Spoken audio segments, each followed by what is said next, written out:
Igreja do Senhor Jesus Cristo, presente aqui no santuário e espalhada por todos os cantos, paz seja contigo. Hoje quero compartilhar com vocês a leitura do Santíssimo Evangelho de nosso Senhor Jesus Cristo, conforme Mateus capítulo 20, versículos 1 ao 16.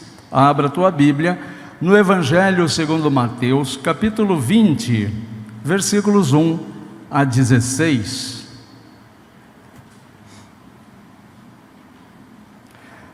Mateus 20, capítulo 1, Mateus capítulo 20, versículos 1 a 16, está registrado assim: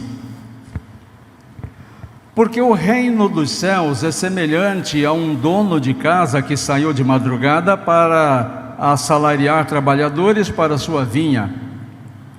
E tendo ajustado com os trabalhadores a 1 denário por dia, mandou-os para a vinha.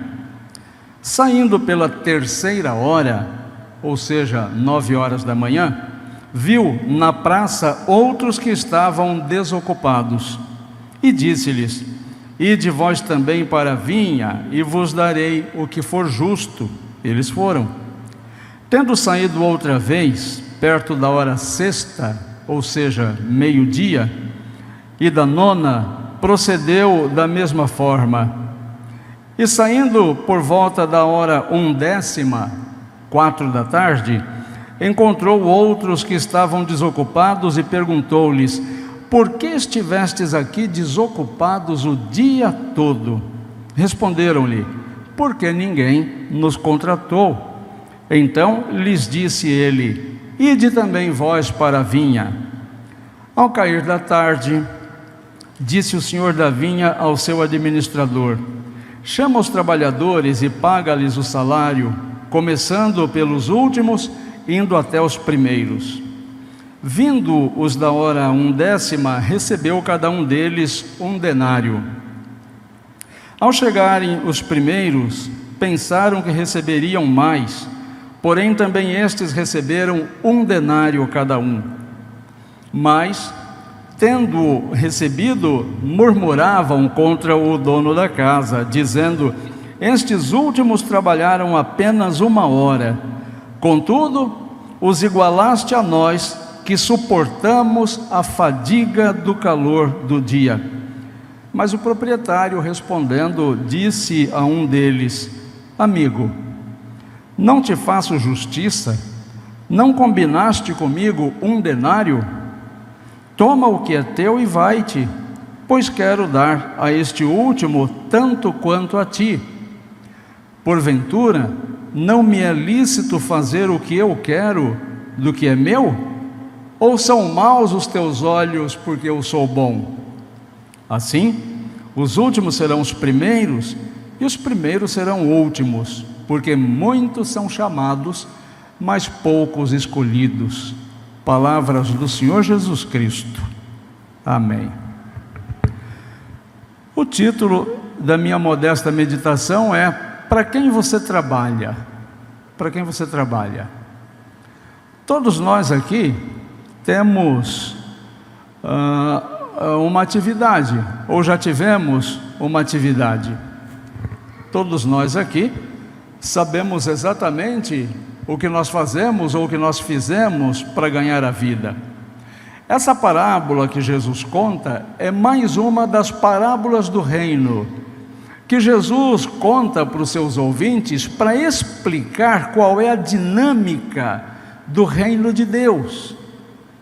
E Jesus usa mais de uma parábola para explicar essa dinâmica por conta de um fator muito simples, porque nós, seres humanos, nós olhamos a dinâmica do reino de Deus com a nossa visão, com os nossos conceitos, e nós queremos colocar nesta dinâmica do reino de Deus os nossos critérios, e nós nos aborrecemos quando os nossos critérios não são percebidos pelo reino de Deus. Reflete bastante também a realidade social da época em que Jesus viveu. Muito embora Mateus tenha escrito o seu evangelho algumas décadas depois, quando esse fato, vivenciado aqui por Jesus, já havia acontecido. Na época de Jesus, mas ainda também na época em que Mateus escreve o Evangelho, as pessoas, por conta de pesados impostos e por conta da opressão social que havia, a maioria das pessoas perdeu as suas propriedades, perdeu o seu meio de ganhar a vida. Vamos lembrar que a forma mais pungente de se ganhar a vida naquela época era através da agricultura ou da criação de carneiros, sendo mais comum a agricultura porque era mais acessível aos pequenos produtores também. E acabaram perdendo suas terras, consequentemente não tinham trabalho, mas precisavam manter as suas famílias. Então o que esses homens, o que esses pais de família faziam? Eles iam para a praça e ficavam ali, parados na praça, esperando que algum proprietário fosse até ali e os contratasse para trabalhar. Isso geralmente acontecia no comecinho do dia. O judeu, ele começa a trabalhar, ele fica liberado para trabalhar às 6 horas da manhã. E ele precisa encerrar as suas atividades de trabalho às 18 horas. Nem antes, nem depois desse horário, eles podem executar qualquer atividade. Então, o lavrador, mencionado aqui por Jesus, sai antes das 6 da manhã, de madrugada, e vai à praça contratar algumas pessoas para trabalhar. Era comum também que naquela época, esses produtores mais consideráveis tivessem os seus trabalhadores preferidos. Então, nas épocas de colheita, eles iam às praças, mas tinham ali trabalhadores preferenciais que eles costumavam chamar em detrimento até dos outros.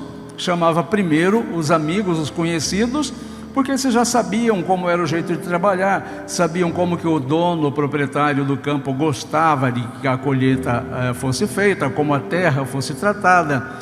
E esses então, por sua vez, os preferidos, gozavam deste privilégio com o dono, esperavam um tratamento diferenciado por conta da intimidade que tinham com o dono da propriedade.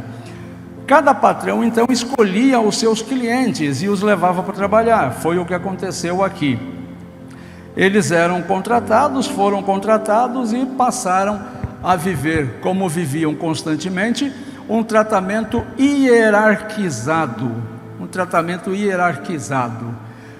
Eu tenho hierarquia em referência àquele outro trabalhador porque eu sou amigo do dono. Parece que até hoje existe essa cultura, né? Eu sou amigo do dono. Até as pessoas brincam que hoje você não precisa ter chácara, você tem que ser amigo de quem tem uma chácara. Você não precisa ter uma piscina, ainda mais esse calorzão de 40 graus, você tem que ser amigo de quem tem uma piscina, né? Dá menos trabalho, você aproveita mais. E essas pessoas, elas então tinham esse tratamento diferenciado. Quando eu estava meditando nesse texto, olha só o que veio na minha lembrança. Uma vez, eu era criança, minha mãe colocou o almoço e eu gosto muito de frango cozido. E aí, eu corri lá para o fogão com o meu pratinho e já fui colocando lá o talher da panela e consegui pescar uma suculenta coxa de frango.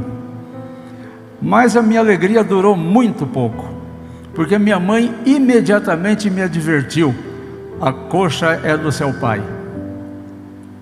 Eu soltei a coxa de volta lá e ela continuou nadando naquele molho maravilhoso, e eu fiquei frustrado, porque existia essa relação hierarquizada. A coxa era para a pessoa considerada a autoridade daquele lugar.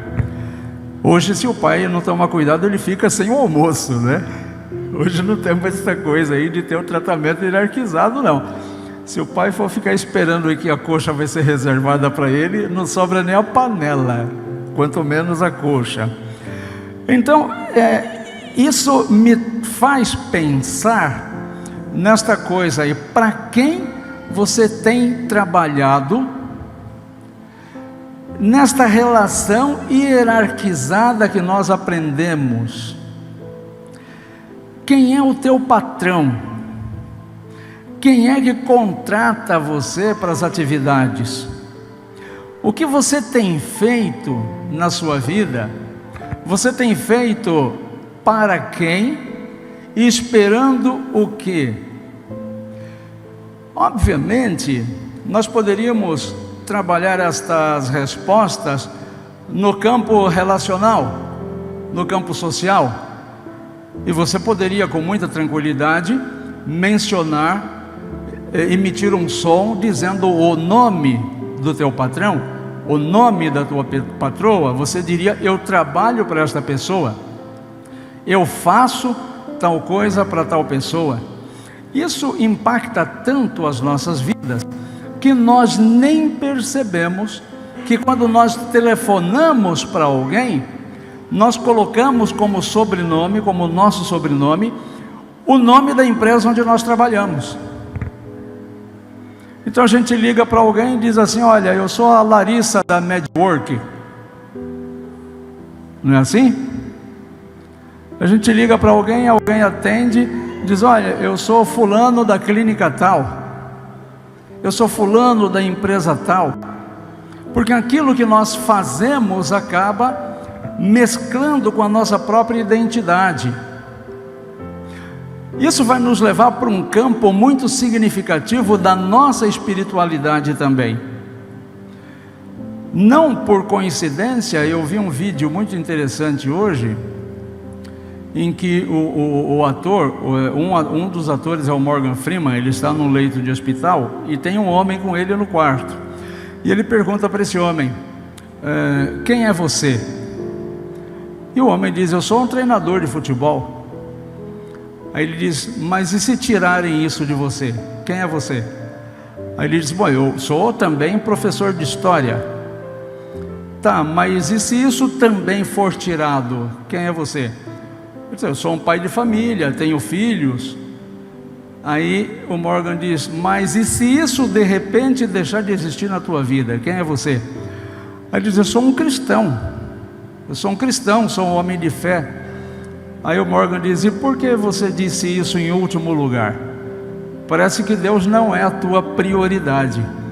Aí ele diz: não, mas eu poderia ter dito isso em primeiro lugar. Aí o Morgan diz: mas você não disse. Você disse isso em quarto lugar. O que mostra que provavelmente Deus não é uma prioridade na tua vida. Então, quando eu pergunto para você para quem é que você trabalha, provavelmente você já entendeu onde eu quero chegar. Eu não estou perguntando somente no campo social, no campo das atividades. Como esta parábola que Jesus contou, também não tinha a intenção de resolver nenhuma questão social da sua época. Como eu disse, Jesus conta esta parábola para explicar a dinâmica do reino de Deus e não a dinâmica do reino humano, porque a dinâmica do reino humano vai depender dos diversos interesses, dos diversos grupos sociais, dos diversos locais onde esses grupos estejam.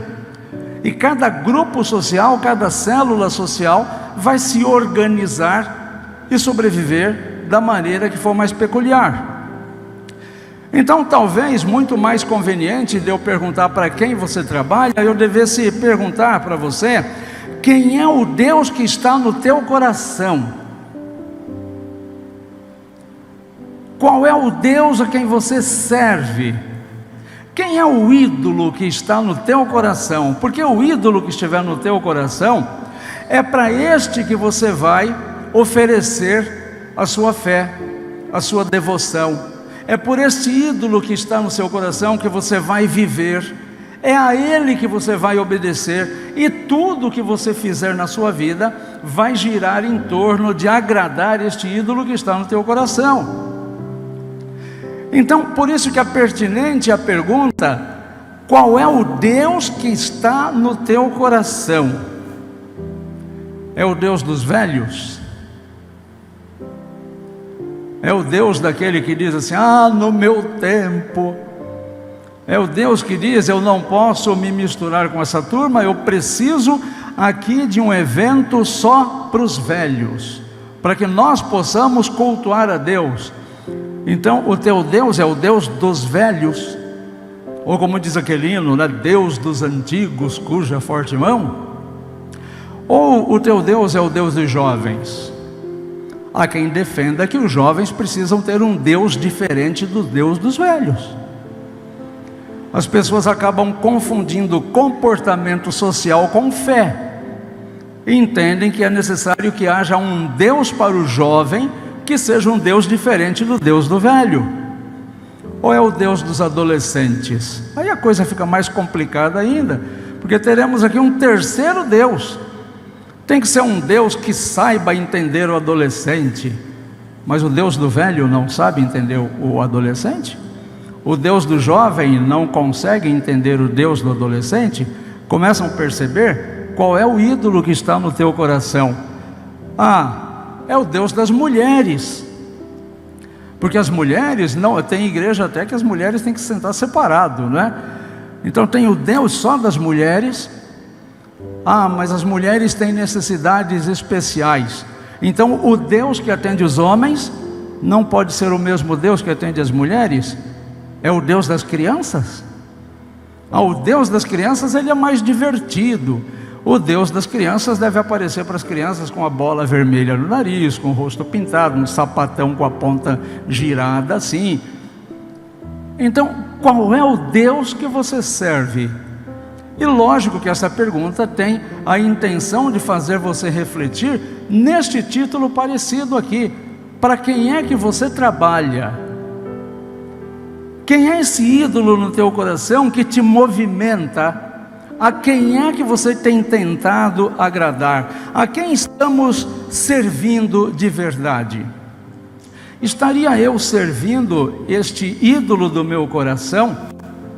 Ou eu estaria tentando colocar a Deus o meu modo de ver as coisas, o meu critério, os meus valores, a minha régua? Veja que é exatamente isso que acontece na parábola de Jesus. O agricultor vai lá às 6 horas da manhã e chama algumas pessoas, depois chama outras 9 da manhã, e depois chama outras pessoas às 5 da tarde. Sendo que o dia de serviço ia terminar às 18 horas. E ele chamou o último grupo às 5 da tarde. Então essas pessoas, obviamente, iam trabalhar menos de 1 hora, porque até chegar no campo, teriam perdido ali alguns minutos preciosos. E aí, o dono da vinha, o agricultor, resolve pagar a mesma coisa para todos. E aí vem o descontentamento humano, o critério humano, a percepção humana. Escuta, tem alguma coisa errada. Nesta parábola, Jesus diz que as pessoas queixosas se queixaram. Percebam, as pessoas queixosas não foram se queixar com quem trabalhou menos, não, foram se queixar com o patrão que estava pagando, porque elas se entendiam preferidas do patrão, e elas se queixaram exatamente neste ponto: eu sou preferido, eu fui escolhido, eu estou entre os primeiros escolhidos aqui, e aquele outro que foi escolhido bem depois, que fez menos do que eu faço, está recebendo a mesma coisa que eu. A resposta do dono é extraordinária, porque no lugar do dono responder com ira, no lugar do dono responder com falta de amor, o dono usa uma expressão interessante e diz assim: amigo, quando o reclamante chega, ele não chega como amigo, ele chega como um questionador, como um inconformado, como qualquer situação, menos como amigo. E o dono, o patrão, diz: amigo, não sou eu que estou pagando? Você não está recebendo? Você já não recebeu o pagamento? Se eu resolvi pagar a mesma coisa para este que eu paguei para você, de quem é o problema? O critério não foi o meu critério? Por que eu deveria mudar o meu critério para agradar o teu critério? Consegue fazer essa adaptação para a tua vida? o Senhor vai operar na tua vida, na vida da tua família, na vida da nossa igreja, da nossa sociedade, do jeito que Ele quiser. Ele é o Senhor. E nós deveríamos fazer o quê? Nos submeter à vontade, aos conceitos, aos princípios de Deus. Mas o que nós fazemos? Nós nos inconformamos, porque na verdade nós não estamos servindo a Deus em algumas vezes das nossas vidas, como aqueles trabalhadores não estavam trabalhando para o dono da plantação de vinha, de uva. Eles estavam trabalhando para os seus próprios interesses.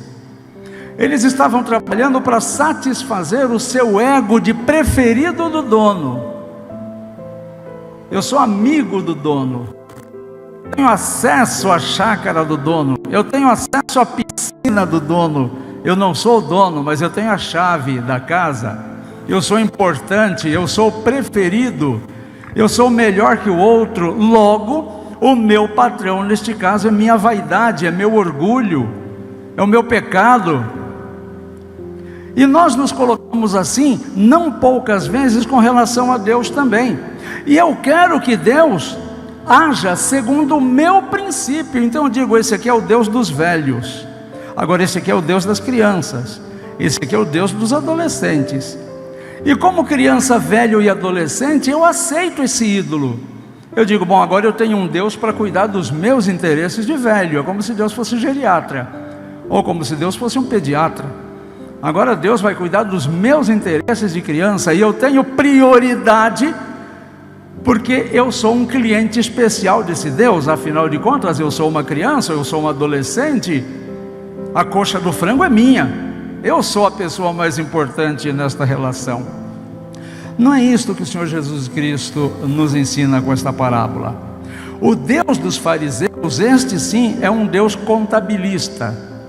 Este sim é um Deus que anota, que faz anotação, mas é só um ídolo dos fariseus. Devemos ficar atentos para não criarmos no nosso coração ídolos que não sejam o Deus de verdade. O Deus de verdade faz com que nós desviemos o olhar do nosso próprio interesse para o interesse do outro.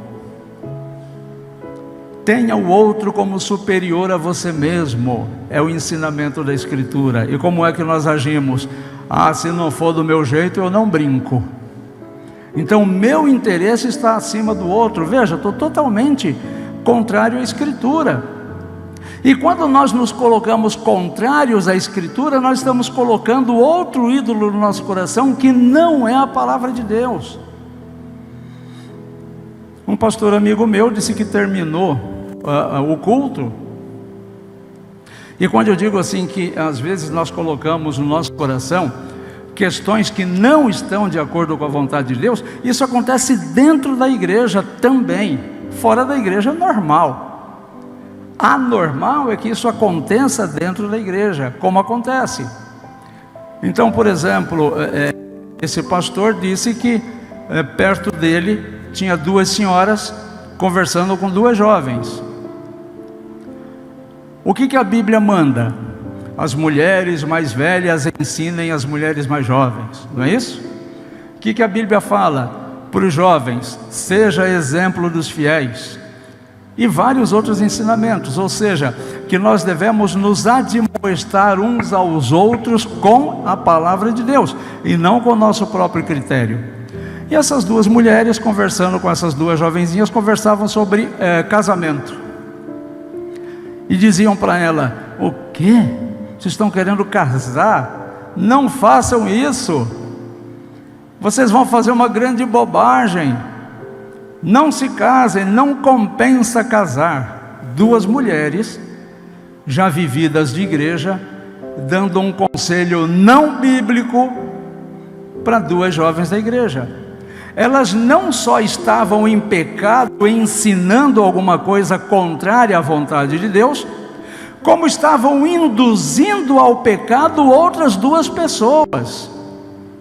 Porque o ídolo do coração dessas duas mulheres era a sua própria experiência de vida. alguma coisa, alguma vivência traumática, alguma experiência frustrante que ela teve na vida dela. Então ela pegou este ponto de vista pessoal e tentou impor este ponto de vista pessoal a uma outra pessoa. Então, isso acontecendo dentro da igreja, o que aconteceu com os trabalhadores da vinha.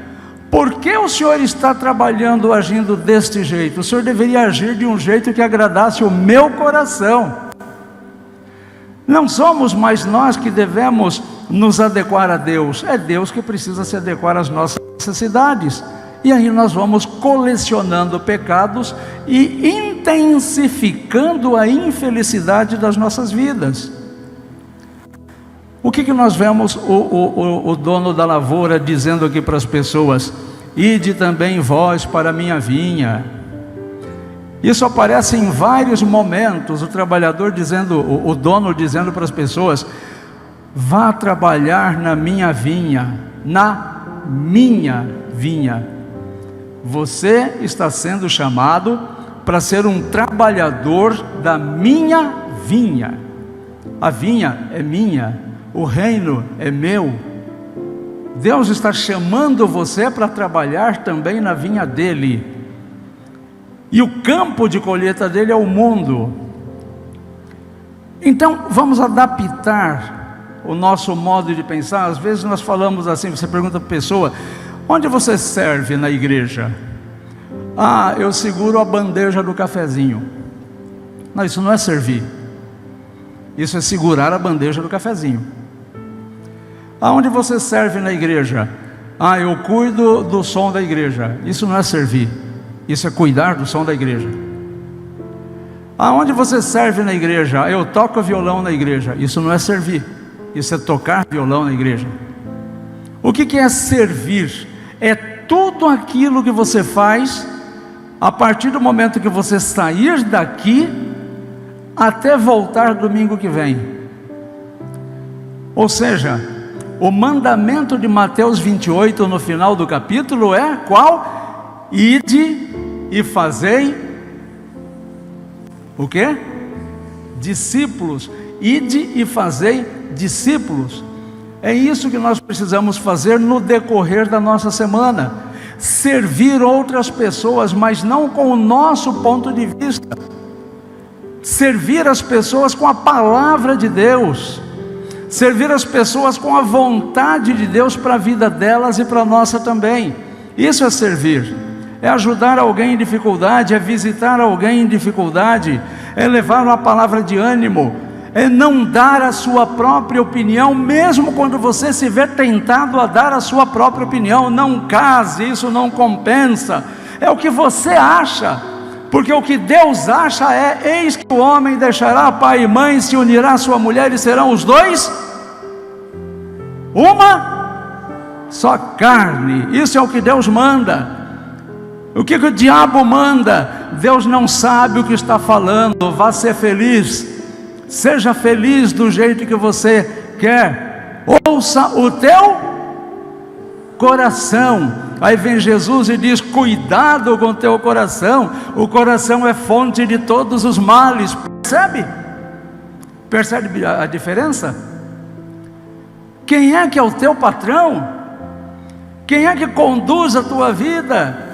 Quem é que você tem obedecido? Quem é o ídolo do teu coração que você tem servido? Há momentos na vida em que nós pegamos um pecado de uma forma tão crancoada no coração da gente, que ele vira parceirinho. A gente tem medo de arrancar ele do coração, porque a gente tem medo de mexer com o ídolo. A minha maior dificuldade quando entreguei a vida para o Senhor Jesus Cristo foi me afastar da minha vida de idolatria. Foi o maior sacrifício que eu pude fazer, porque o ídolo, ele influencia a vida da gente. E quem é o ídolo do teu coração? É um sentimento? É um passado? É um rancor? É um remorso? É um medo? Qual é o ídolo que você coloca no teu coração, que ocupa o teu dia e os teus pensamentos no lugar de Deus? Quem é que é o teu patrão? A quem é que você está servindo? Se não for Deus, então ouça o convite do Senhor Jesus: vá trabalhar na vinha. E não importa a que horas você tomou essa decisão, não importa. O que importa é responder positivamente, porque o Senhor vai te abençoar. Não importa que você responda só agora. Quando eu era diretor do Carandiru, uma vez me fizeram uma crítica, a mim não, falaram assim: olha aí, ó, era bandido, agora está ali com a Bíblia na mão, se escondendo atrás da Bíblia. Aí eu disse assim: mas então o que é? Você preferia que ele continuasse com a arma na mão, continuasse assaltando e matando as pessoas? Isso era melhor? Então, quando o pecado ocupa o coração da gente, a gente perde a noção do que fala, a gente perde a noção da sensatez, porque o pecado não é sensato. O pecado nunca cumpre o que promete, nunca. Então, quem é o teu patrão? Pede também para a vinha. Quando nós compreendemos bem que Jesus não faz seleção e que Ele se dirige a todos sem exceção, nós ficamos animados, porque nós estamos vivos ainda. E se eu resolver agora que o Senhor Jesus vai ser o meu patrão, a pessoa a quem eu vou obedecer com primazia, toda a minha vida será transformada. O meu sobrenome vai ser modificado. Eu não estou mais o Jesus Rocha de tal lugar. Eu serei uma pessoa diante de Deus. E eu não tenho que cuidar se Deus abençoou aquela pessoa, abençoou aquela pessoa. Eu tenho que me preocupar com o meu relacionamento com Deus, para que Deus abençoe a minha vida a partir do sim que eu disse para Deus. Não importa que esse sim seja dito agora, hoje, aqui neste culto. Não importa se você já disse esse sim a Deus há 40 anos. Não importa. O que importa é dizer sim ao convite de Jesus e de trabalhar na vinha. Cabe a nós aceitarmos ser contratados. Há trabalho para todos? Sem dúvida. A pergunta ainda é para todos? Sem dúvida. Você quer trabalhar na vinha do Senhor? Você quer que o Senhor seja teu patrão? Você quer que o Senhor controle, conduza, dirija o teu coração e o coração da tua família, do teu local de trabalho, da tua vida toda? Você quer, a partir deste momento, colocar o Senhor como prioridade número 1 na tua vida, para que você se torne uma pessoa bíblica? Porque é isso que Jesus disse: buscai em primeiro lugar o reino de Deus e a sua justiça, e todas as outras coisas vos serão acrescentadas.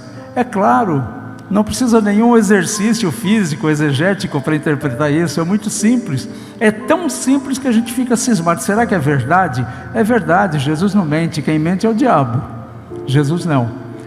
Então, cuide das coisas de Deus, para que Deus tenha liberdade de cuidar de todas as suas coisas. Que Deus nos abençoe. Amém?